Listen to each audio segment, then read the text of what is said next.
Ayon sa isang international boxing referee at sports analyst, may pag-asa pa raw mabawi ang World Welterweight title kay Timothy Bradley Jr. Ito ay sakaling mapatunayang sangkot sa o minamanipula ang resulta ng laban. Ang mainit na balita hatid ni Rida Reyes.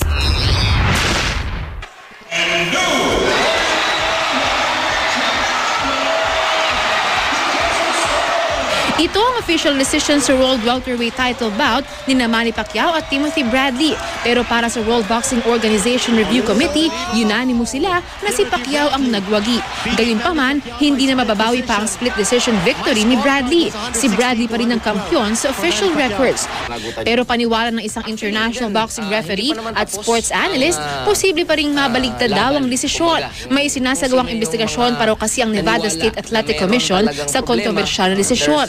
Sa pahayag kay Attorney Dan Rex Takdasan sa programang Unang Hirit sa GMA7, sinabi niya na kapag lumabas sa sangkot sa korupsyon ang mga hurado sa laban, dapat lang nabawiin ang World Welterweight title kay Bradley.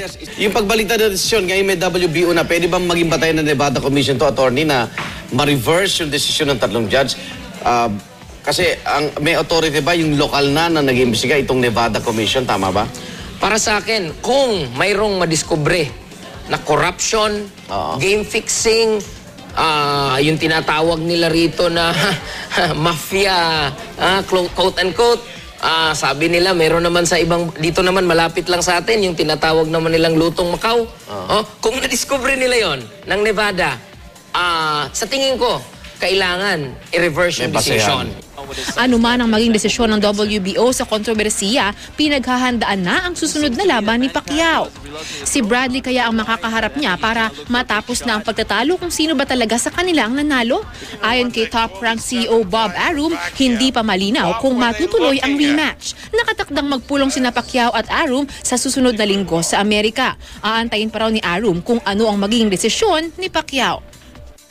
I'm waiting for Manny to come to the United States, which I understand will be early next week. And then I'll discuss everything with Manny. But so far, Mr. Arum, have you gotten the sentiment of Manny Pacquiao on this possible rematch? Because we know that Bradley is up for a rematch. But what about Mr. Pacquiao?